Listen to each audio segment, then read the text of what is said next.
We're so glad you could join us for our Taiji Qigong 18 Forms class number 10 today. This program is generously sponsored by the library trustees. Before we start, I would like to read a brief disclaimer. Participation in this online Tai Chi and Qigong program, while generally considered safe, could result in injury. Not all the material presented here are suitable for everyone. These exercises are not intended to substitute for appropriate medical care or advice. Always consult your physician before beginning any exercise program. Program creators, teachers, producers, and hosts assume no responsibility for injuries resulting from the use of this material. Without any further delay, please welcome our instructor, Anson Rathville. So this is our 10th class in our series of 10 classes on the Taiji Qigong 18 forms. So we'll be winding things up today. There's certainly more we could talk about with this particular set and more we could get into, but I think these 10 classes have given us a good start. So I think it's a great place for you to carry on developing this. So we'll continue with our warm-ups that we usually do. So circling in the hip, circling the knee, circling the ankle.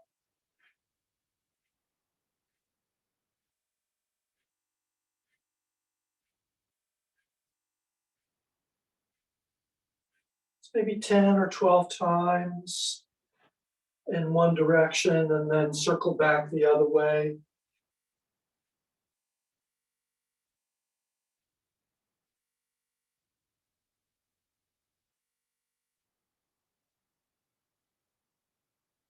And then 3 loose kicks.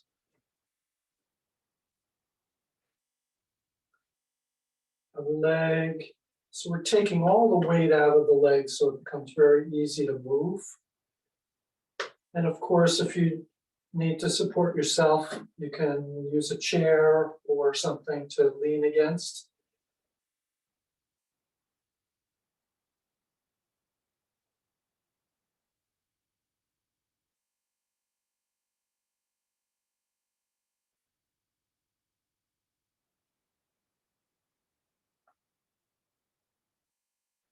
Relax the leg, 3 loose kicks.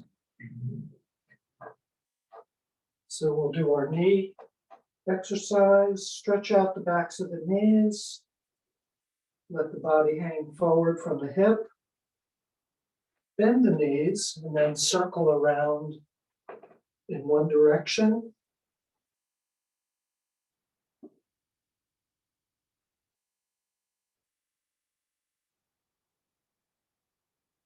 Maybe 10 times. Stretch out the backs of the knees again before you change direction.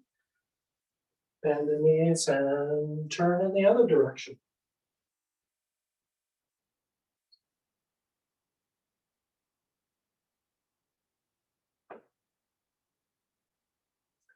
And once again, stretch out the backs of the knees. You can let the torso hang over, get a nice stretch through the whole backs of the legs and into the low back.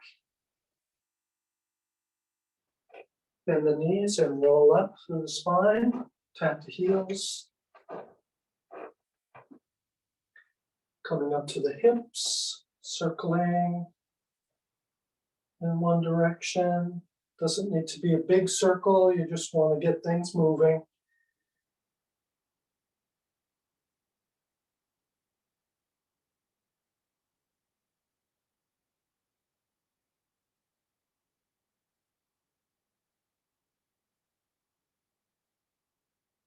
So later in the class, we'll save a little time at the end for questions. So if you have any particular questions about the set or some of the things that I've talked about, you can ask them at that time.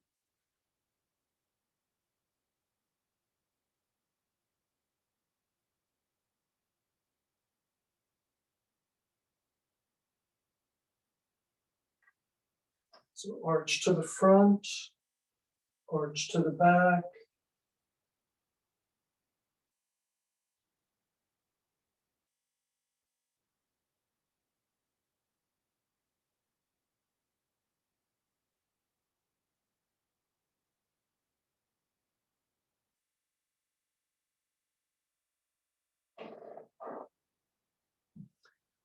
So standing with the weight on both feet, the feet are parallel. You can imagine the pole going down through the top of the head, right down through the center of the body, down through the bottom of the torso and into the ground. And we can turn around that just to get sensitive to that feeling, keeping the nose and the navel in one line.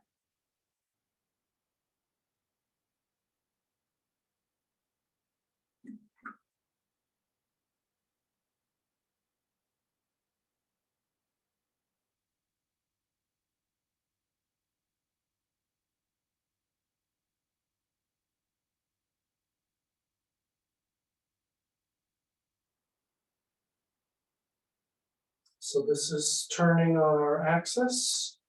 So now we can shift the feet apart, keep the feet parallel. And now, so we're just shifting side to side laterally.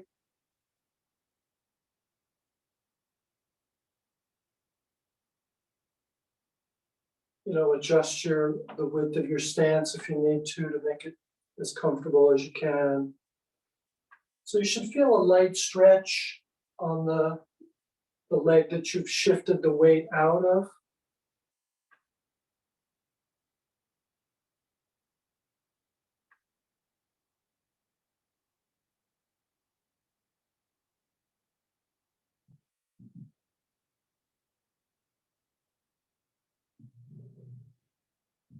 Okay, so to this lateral shifting, we're going to add our axis turn.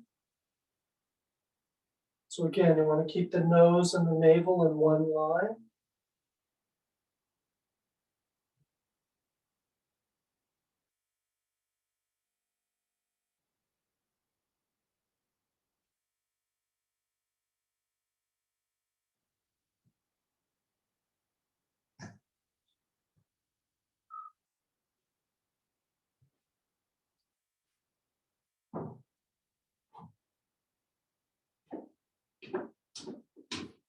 Okay. So now we'll move up to the shoulders. So put your mind in the scapula, the two bones on the upper back. So lifting the scapula up and lowering them down. The shoulder blades, lift them up, lower them down.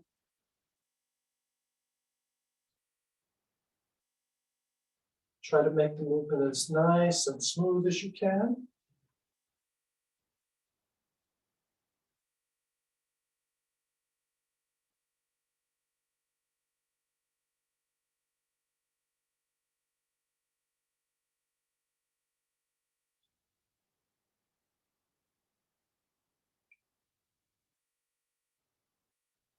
So the shoulder blades are just moving straight up and down.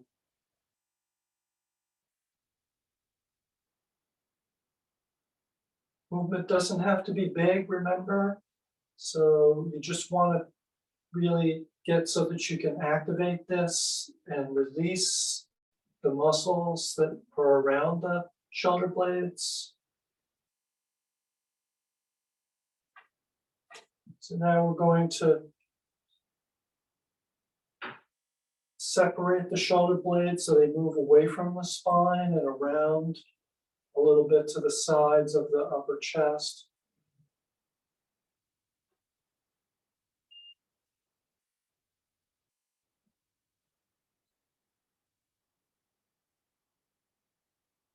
So notice how that carries your arm, and your fingertips will sort of be tracing an arc in the air.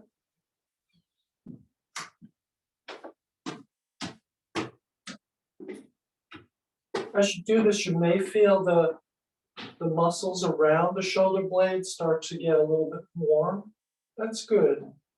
That means the circulation is starting to open up, which is what we want. We want this area the muscles to become nice and open, relaxed, blood circulation easy going in and out.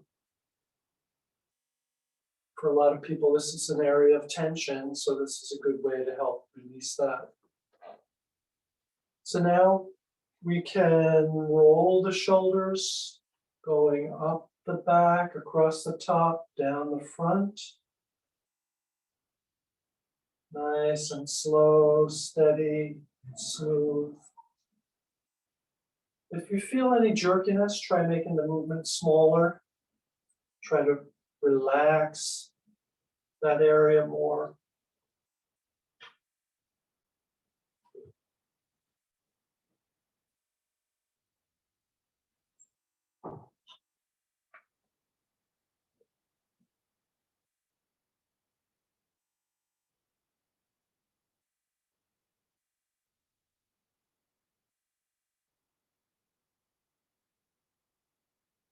So then we can go up the front, across the top, down the back.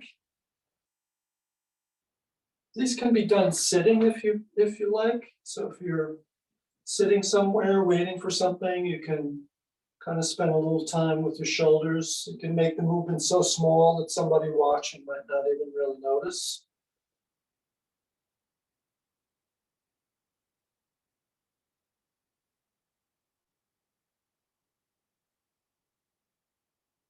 And as I'd said before, this might be good to do leaning up against a wall so that you can get some feedback. You can feel what your shoulder blades are doing as you're moving.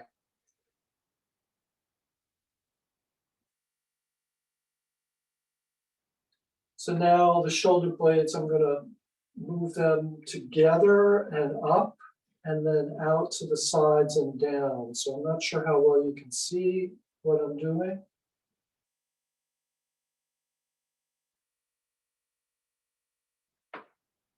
So from the side, you may not really see much except the shoulders going up and down. From the front, you may be able to see them going out to the sides, down, and then in a little bit.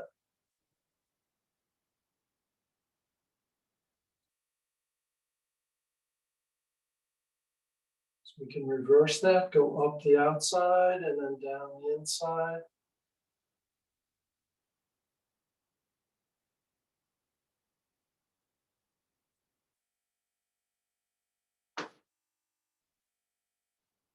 We can have the hands out in front and drawing the upper arm and the shoulder out from the elbow. Feel as though that the elbow is guiding your shoulders out to the front. So this will pull the scapula apart and around the upper rib cage. You can think of just pushing from the elbow.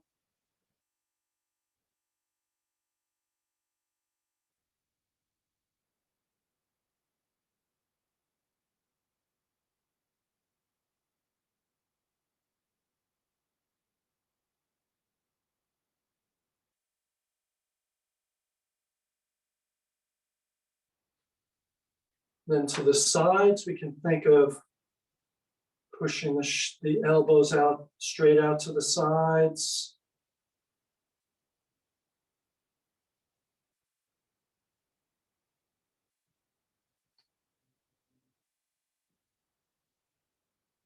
And then pushing out from the elbows, right out straight through the fingers.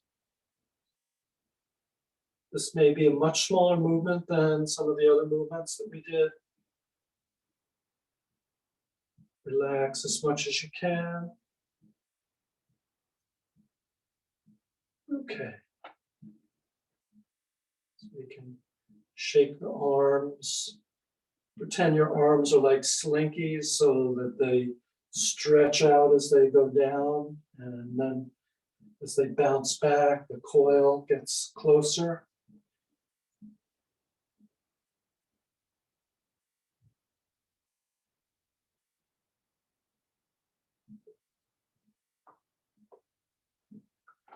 So here we can try turning the elbow in a circle.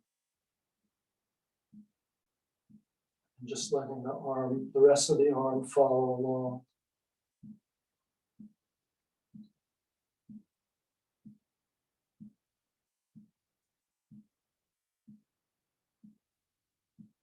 So like I had said before, these warm-up exercises, there's nothing particularly golden about them, although I find that they get a number of different areas of the body kind of engaged, bring your awareness to those areas, open the circulation a little bit. So it's good to do some kind of warm up before the Qigong, but it's not absolutely necessary. If there's other warm ups that you have that you like, you can do those. Another possibility would be to just take a walk around the block a couple of times. That often will get things moving. Okay. So let's do a little bit of standing. So feet should be parallel, about hip width apart. So the knees should be over the feet. So you want to have a little bit of a bend in the knee, a little bit of bend here in the quad. This area, the inguinal crease. Let that fold just a little bit. Tailbone is going to sink down to the heel gently, lifting from the top of the head as though from a string. Let the neck straighten up. Let the space between the vertebrae of the neck and the spine feel as though that space increases a little bit. Arms just hang down, palms facing towards the back.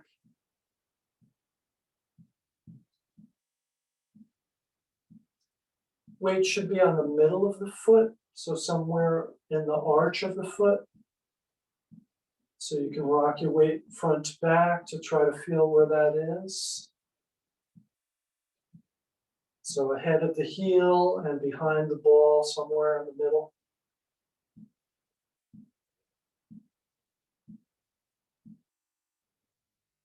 So check your posture, check your alignments. Relax, release everything. And when you feel as though you've gotten your posture right, you can bring your attention to your breathing.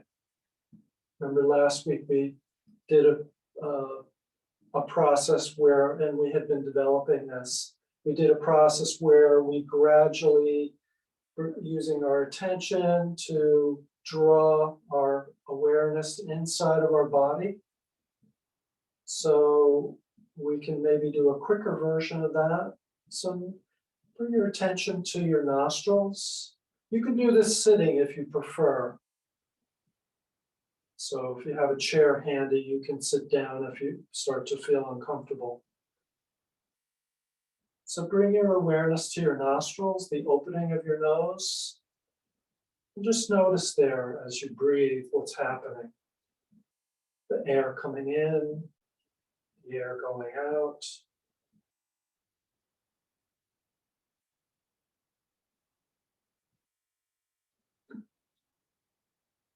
So now notice what's happening a little deeper in the nose.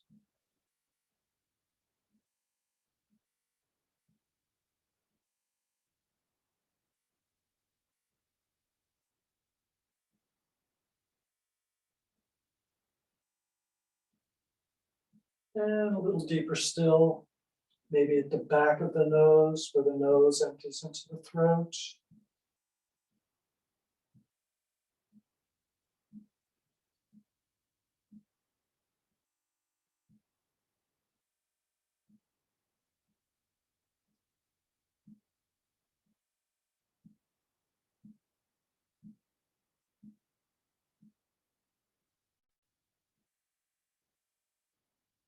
Move your awareness down deeper into your throat and notice what's happening with the breath there.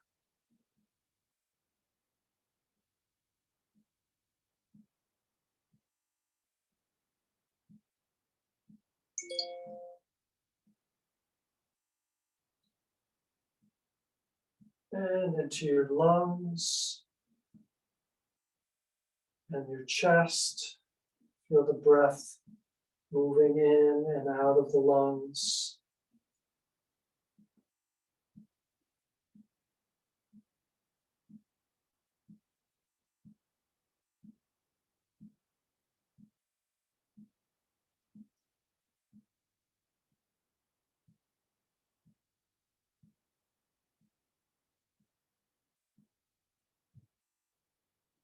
between the lungs and the abdomen is a tissue called, a muscle called the diaphragm. So that's really responsible for the action of breathing. As the diaphragm drops down, it pulls the air into the lungs. And as the diaphragm goes up, it pushes the air out of the lungs. So see if you can feel that. And it attaches all around the body at the lower edge of the ribs.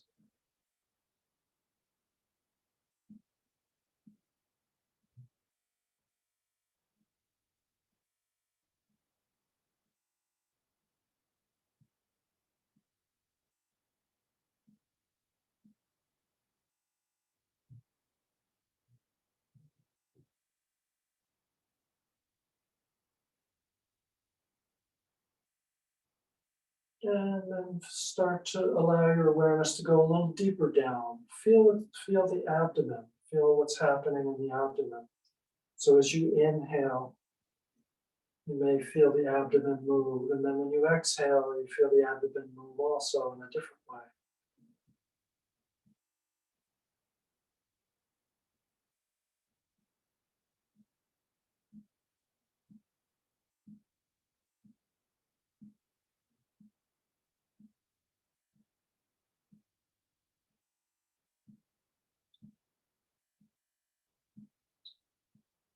So right in the center of the abdomen, behind and below the navel, about halfway between the front surface of your body and the back surface of your body. See if you can feel there. See if you can feel the breath, feel a movement coming from the act of breathing that kind of moves through that area.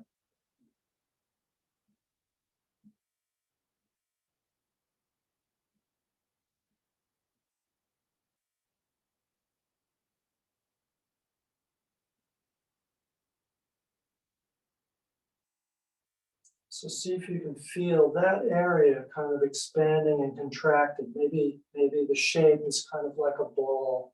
So you're feeling that area expanding out in all directions, up, down, front, back, side, side. And then when you exhale, maybe feel that contract in from all sides.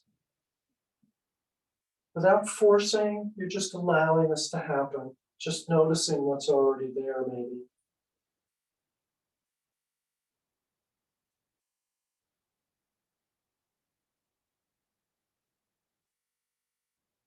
May take some practice to get so you can feel this, but if you do a little bit every day, eventually you'll be feeling exactly what I'm talking about in some period of time. So you can have kind of a gentle, soft awareness of this area.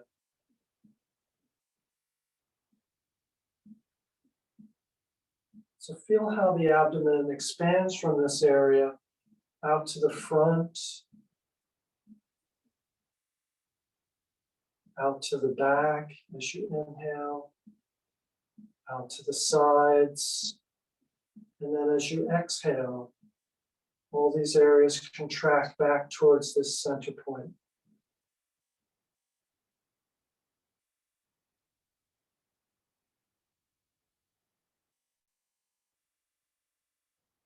Okay, so we'll stop this here for now. So with the standing, as I had mentioned before, this can be used as a separate practice and has a lot of benefits, more than I'm going to be able to get into at this time. But it really has a lot of benefits. For some people, this is their whole practice. You can also do this sitting. So you can sit and gradually bring your awareness deep, deep inside your body to feel this area and feel how it moves when you breathe. So getting the breathing to really relax and be complete and to kind of move all areas of your body can take some time to develop, as I had said, but this is really a worthwhile practice. This will do a lot for your health. Okay, so we can carry this idea of the breathing, maybe breathing from the center, if we can, while we're doing our Taiji Qigong 18 form set. So as we inhale, we want to feel as though we're expanding into the posture. And then as we exhale, we sort of contract out of the posture back to the center. So with each movement, we can find a way to do that. So let's start our set.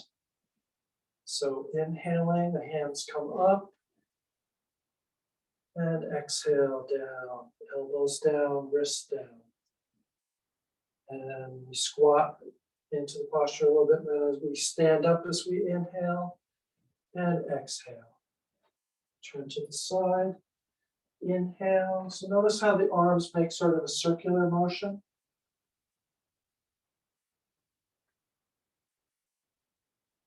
Inhaling and exhaling.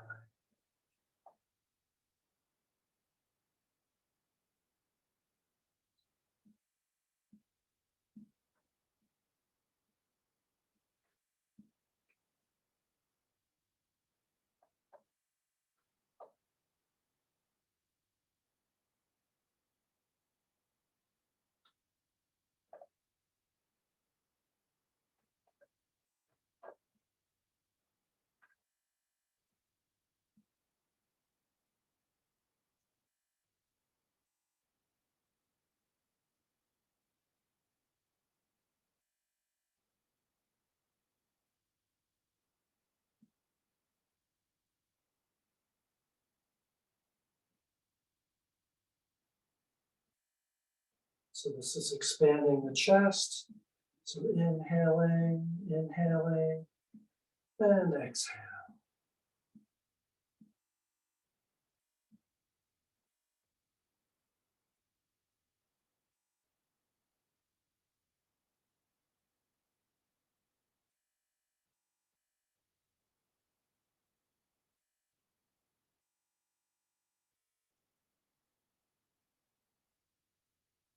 And we move into playing with rainbows.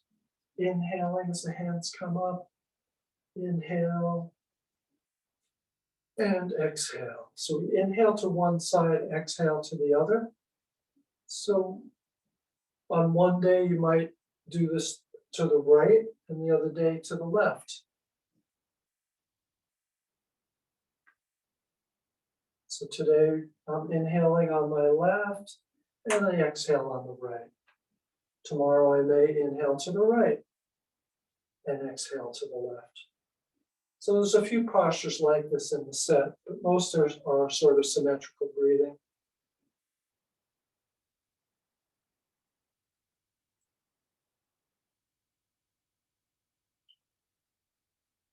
So each one of these we're doing 6 times. Because I'm talking, I may lose count. So we're moving into circling hands. Inhale as we come up and exhale that out to the sides.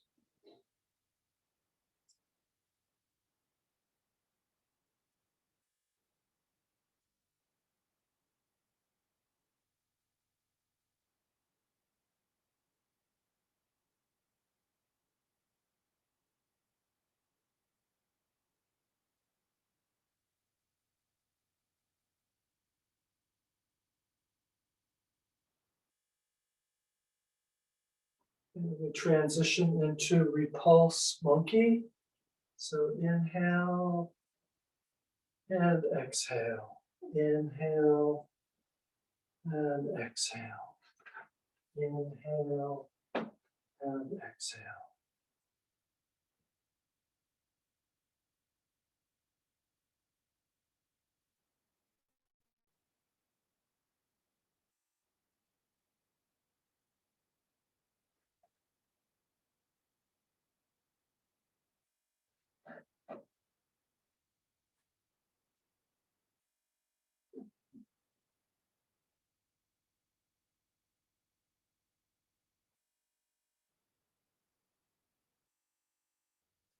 And we'll go into rowing a boat. Hands come down over the head. Keep the forearms parallel. So inhaling as we come up Exhale as we go down.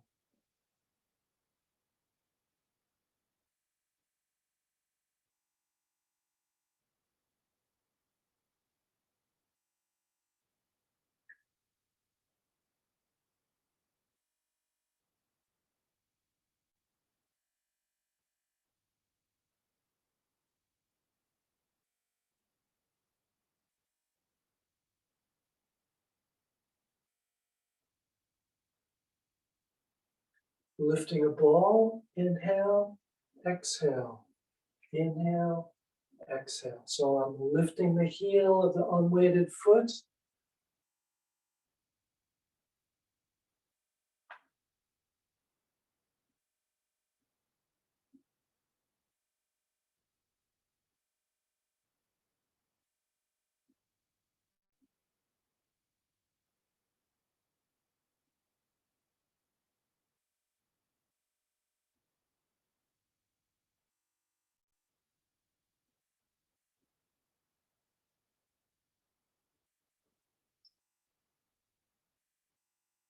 One more time each side.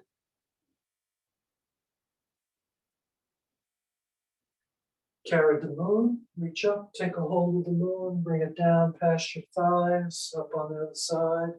So inhale, exhale, inhale, exhale.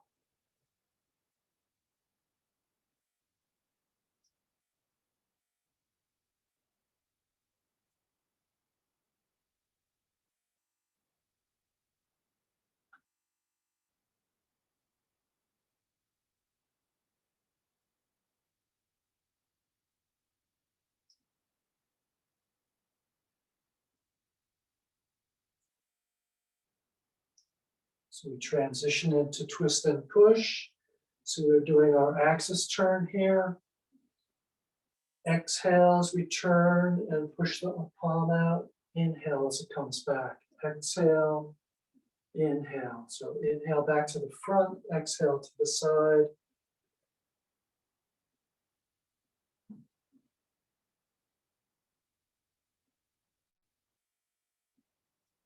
Nose and navel should stay in one line.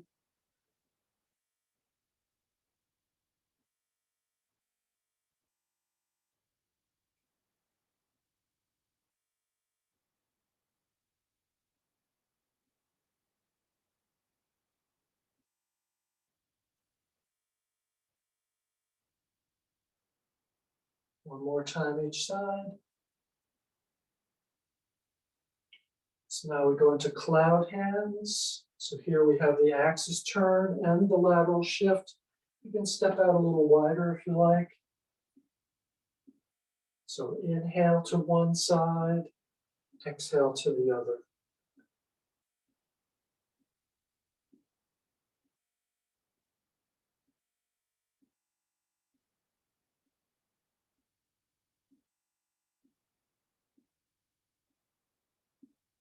One more time each side.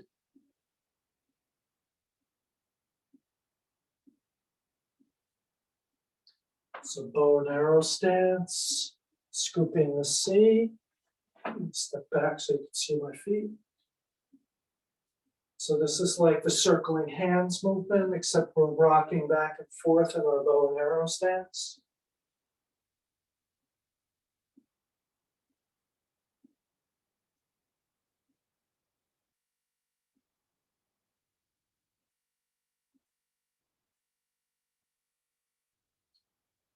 And we transition into pushing waves. Remember, pushing waves, we do 12 times.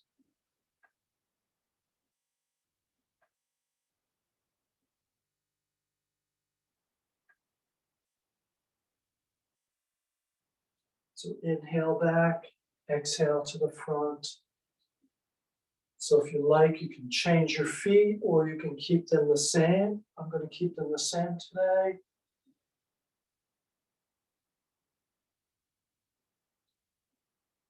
So inhale back, exhale out to the front. So lifting the heel when we shift forward, lifting the toe when we shift back. And I think that's about 12. One more. So then I'm going to change the feet as I go into spreading wings, also 12. Feet are the same.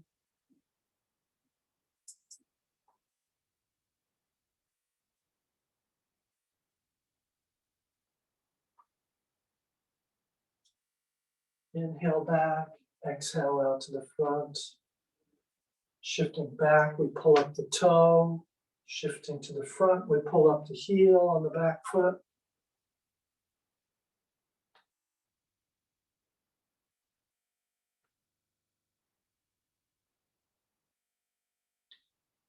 And I think that must be 12 thereabouts. So we step back, feet are parallel, and we're doing punching. So exhale out, inhale back.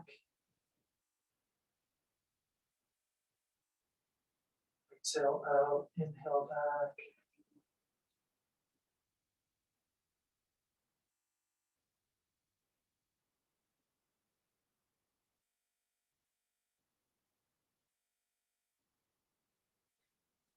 Transition into flying goose. Inhale up, exhale down.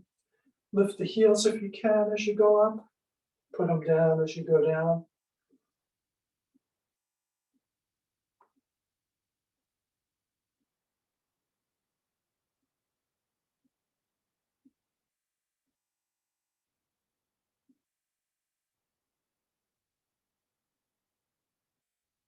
Turning a wheel or turning a dial.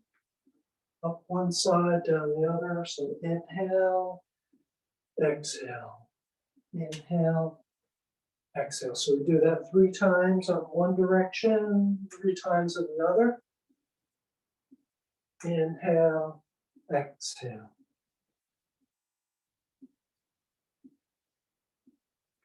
And we straighten up and bouncing a ball. So inhale one side, exhale the other side. Inhale, exhale.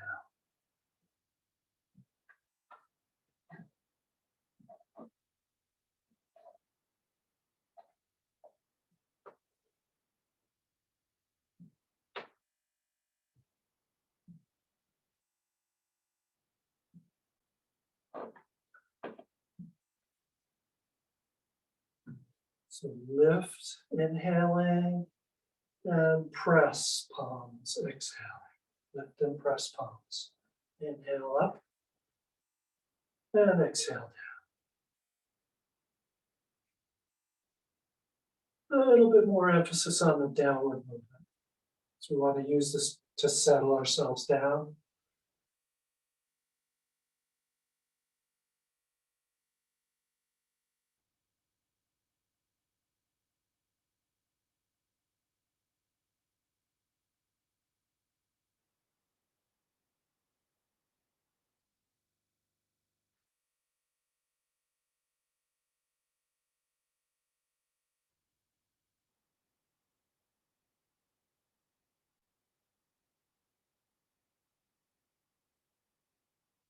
So after we finish the set, we can stand, do a little bit of our standing again.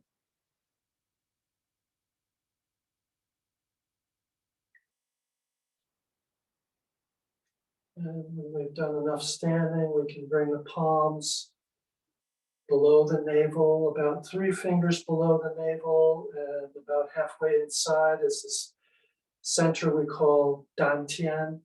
Dantian means, in Chinese, it means something like field of elixir, field of elixir. So elixir is kind of like a medicine.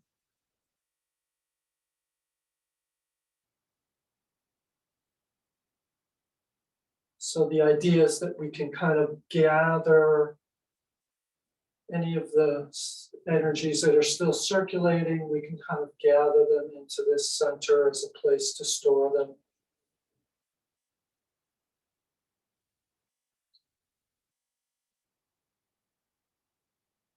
Okay.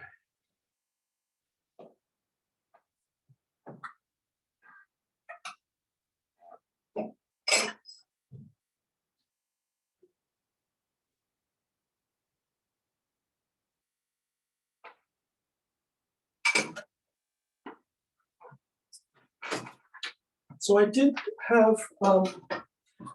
want to talk a little bit about practice. Um,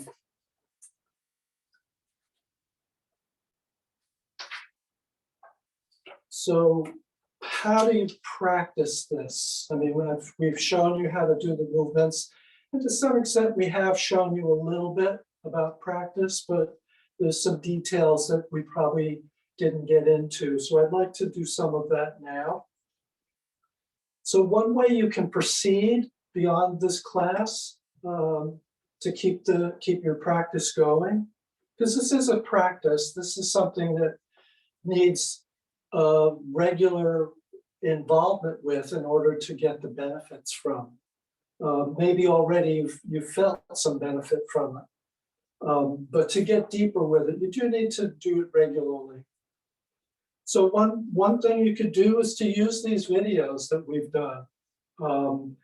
If there's a particular posture that you're unsure of, you can figure out which video it's on and look at the timestamps that are in the description section of the YouTube video. And you can punch that timestamp and jump right to the section of the particular video where I've introduced maybe a posture that you're not clear on. So you could go through the whole series of videos and just work on a few postures at a time and kind of review the whole set. Or if you know the whole set or are a little sketchy about some details, you can use the videos to help you iron out those parts that you're not sure of.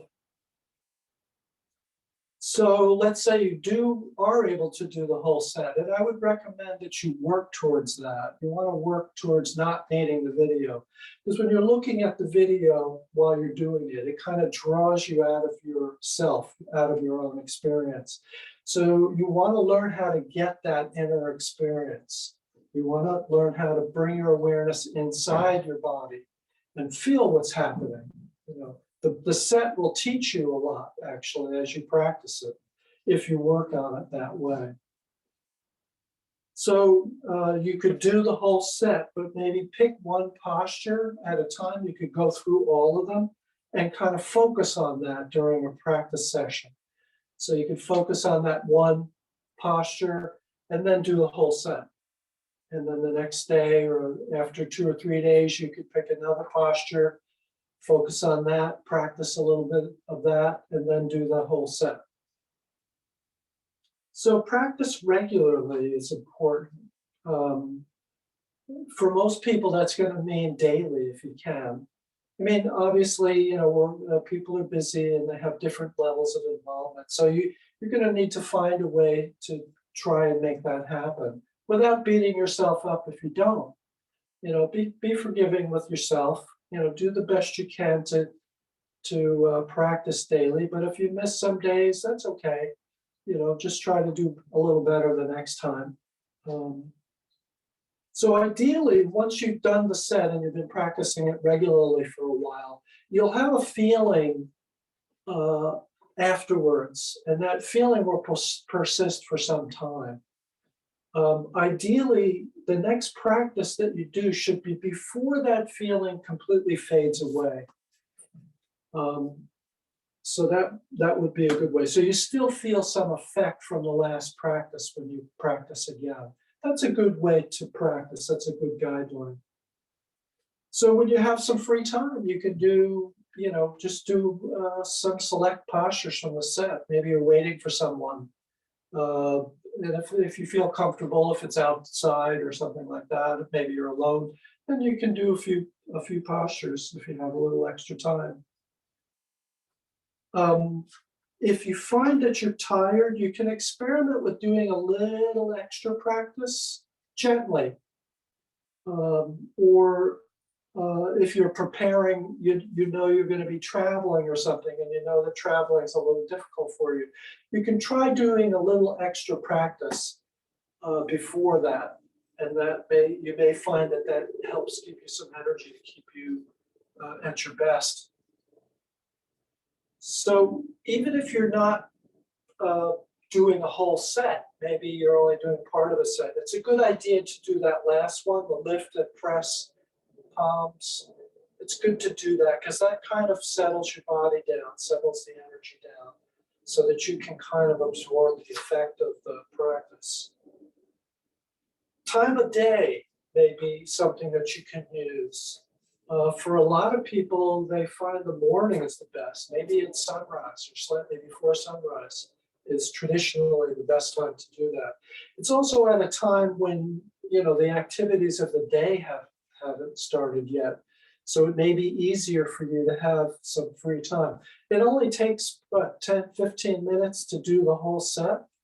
So, if that means getting up 10, 15 minutes earlier, maybe that's a good way to do it. So you practice, you do your practice before the day gets started. Because sometimes once the day gets started, it's hard to find a spare moment that's not going to be interrupted in some way. The other thing is that you can practice in the evening. The evening can be a good time for some people. Just pay attention. Some people may feel somewhat energized from practicing the set, and it may make it a little difficult for them to sleep.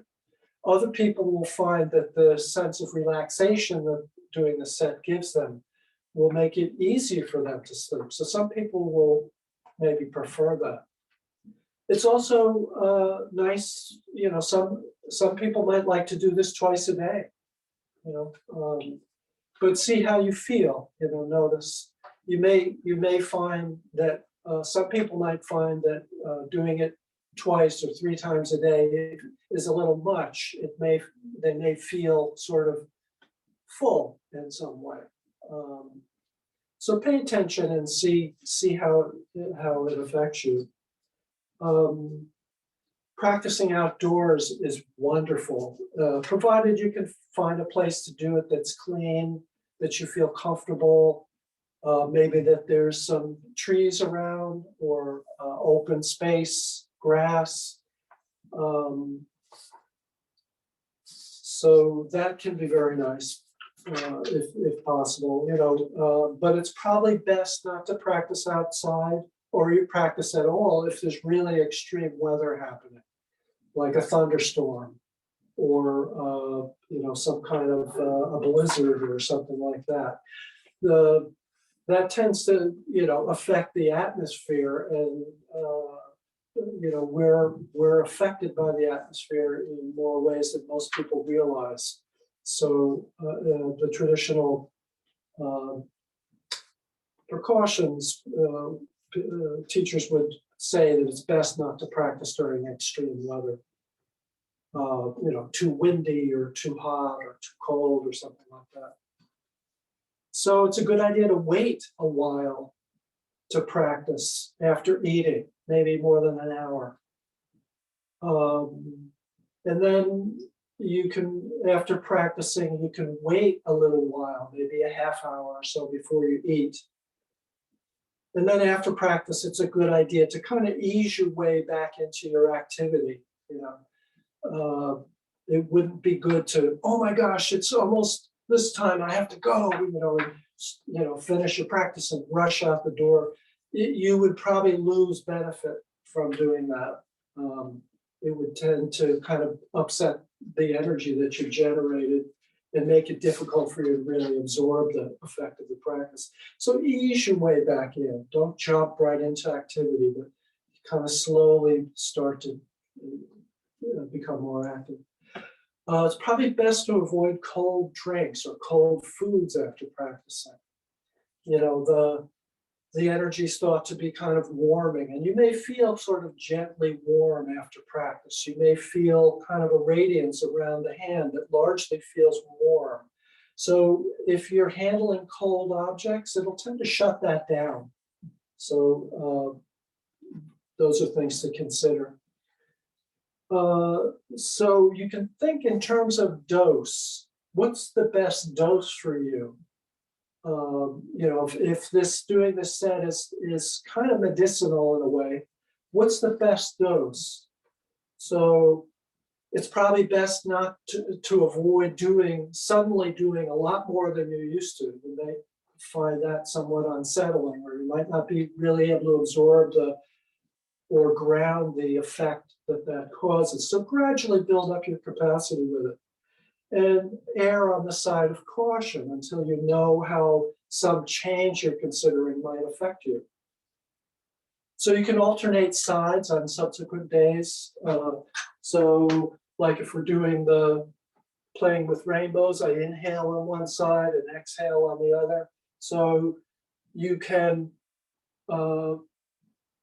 exhale on this side and inhale on this side on another day, or even switch the posture. So you'd start the posture on this side on one day, and the next day you'd start the posture on this side. So there's a few postures that the breathing is not symmetrical. So you can work on switching that up. It's not that much of a concern. So if you always do it the same way, that's fine too. You may find that doing a set a little faster, I wouldn't really rush the set, but if you do it a little faster, you may find it more energizing. And if you do it slower, you may find it more calming. So part of the reason that I introduced the breathing exercise is to help you to use the breathing as a way to develop an internal awareness and a sense, a feeling sense inside your body. That's kind of important for this work, and for a lot of us, because of the way our society is and so on, the focus tends to be outside of ourselves all the time. So we lose track of what's actually going on inside of us. So this is a real chance for you to begin to get that back, because I think that's one of our birthrights. And there's a lot of benefit with that. Okay, so I think that's about all I wanted to say about practice now. There could be more, but I just see the time. So I think what we ought to do now is to shift the class over to a question and answer session. So if there are questions that you have, this is a good time to ask them. So I'll turn that over to Rhonda and she'll explain how to do that.